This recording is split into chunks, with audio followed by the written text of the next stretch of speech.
Hello, my name is Alex. I'm a member of the Brook here, and this is my testimony. So growing up, I didn't really think that God and Jesus was like a real thing.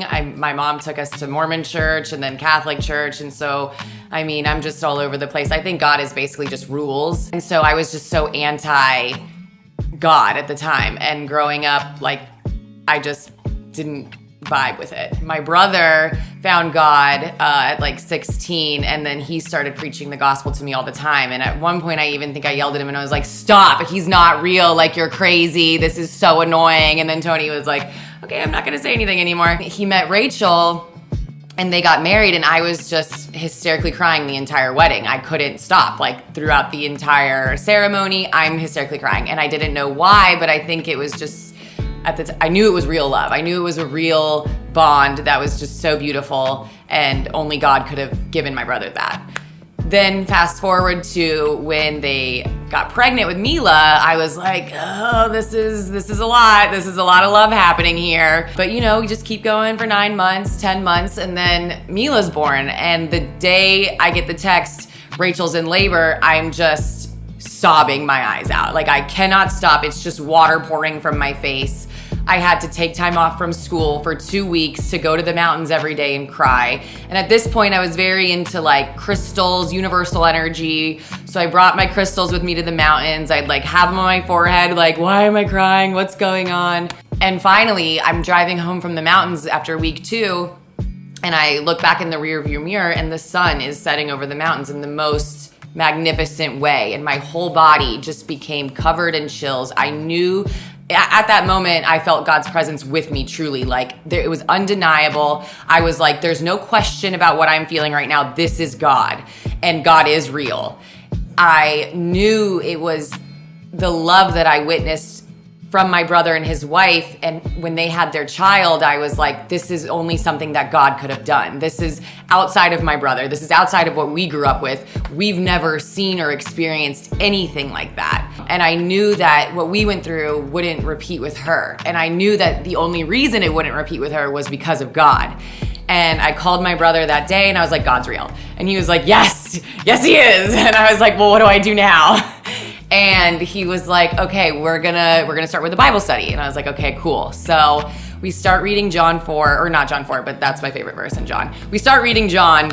I wanted to start with something cooler like Genesis, and I was more interested about knowing God. I wasn't necessarily interested in knowing Jesus, because I still I wasn't able to wrap my mind around the fact that he was resurrected, he was real, he was God. I could get the Holy Spirit and I could get God, but I couldn't get Jesus. That was my block. The more we start reading it, the more I'm like, okay, Jesus is a real person, this is cool, but I still don't know if he's, resurrected and all that stuff. That seems crazy to me.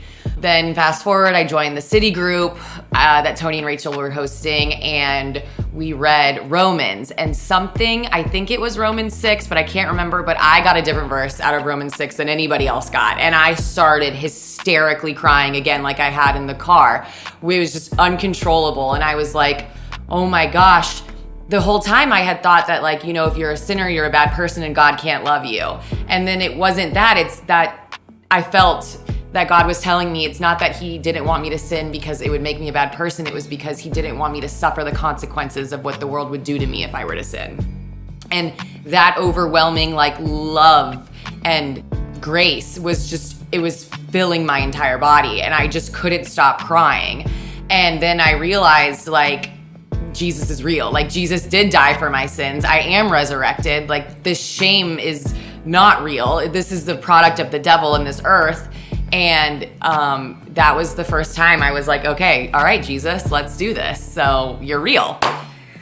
Then I knew I needed to get baptized, and I was toying around. I was always like, okay, Moochie, when's the next baptism? But I wasn't ready to get baptized in a U-Haul, so that was my reasoning. I was like, I'm not gonna push it. We'll get there one day when it's in the ocean. Something last December happened to me that was really horrible and really made me again question, if God is for me, then why would he let this happen? There's God can't really love me if this is what's happening. And it took me until I went to a known event that Rachel forced me to go to, and I heard Melody Fabian speak, and it again hit me in another way where I was like, oh my, I need to explore this more.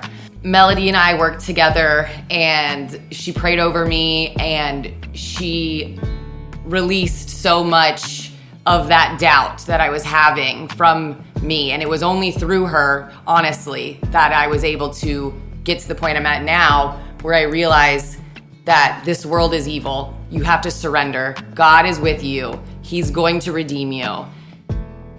And I realized that my walk with Christ is about surrendering. And I was like, I'm ready for my baptism now. I am ready. I understand what this is.